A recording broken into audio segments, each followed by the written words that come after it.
Kahibalo ba mo nga ang tao mao ang pinakasalbahis sa tanang nilalang? Ang dili mahimo sa mga mananap, bisan pa sa pinakasalbahis nga leon, mahimo sa tao. Ang pagka-predator sa mga mananap sama sa leon, gimanduan lamang sa instinct karon mabuhi. Mangitag pagkaon, mo depensa sa teritoryo o mo protekta sa ilang mga anak. Ang kinaiya sa mga mananap kasadaran anaara sa usa ka lugar o kabahin ra sa natural nga balansi sa ecosystem. Apan ang tao nga adunay taas nga pangisip, labaw pa kayo sa bisan unsang klaseng mananap, makahimo og mga klaseng pagkasalbais nga dili mahimo sa mananap. Kung ang mananap gadepensa lang sa ilang kaugalingon, ang tao makabuhat og psychological torture, deception og sadismo.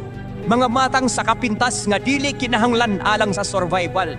Bisan sa simple nga panginabuhi, dunay mga tao nga malipay sa pagpasakit sa uban.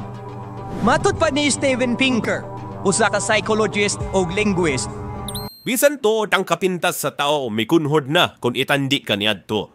Ang tao aduna gihakoy mga psychological bias sama sa tribalism o pagdapig sa fungalingong grupo batok sa upan.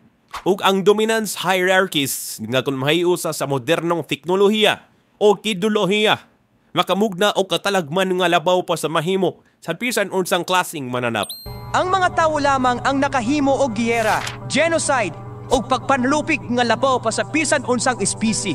Sa kasaysayan adunay mga imperyo, diktador ug mga sistema nga nagpatay sa minilyon ka inosenteng tao.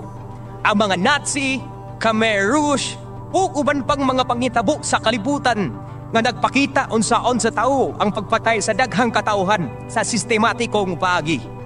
Matud pa ni Hannah Arendt, usa ka political philosopher, usahay ang pinakagrabe nga kadaot sama sa Holocaust, mahitabo dili tungod sa talagsaong pagkadaotan sa pipila, apan tungod sa gitawag niyang banality of evil.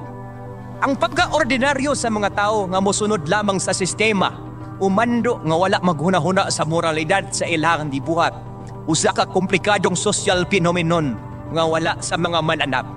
Kitara nga espisi ang nakahimo sa pag-usab sa klima sa tibuok planeta o climate change tungod sa atong mga binuhatan.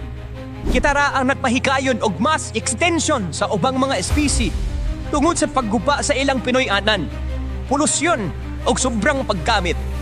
Ang epekto sa atong binuhatan mulungtad og dugay ug makaapekto sa tibuok kalibutan. Busa ang tao mao ang pinakasalbahis nga nilalang sa tibuok kalibutan.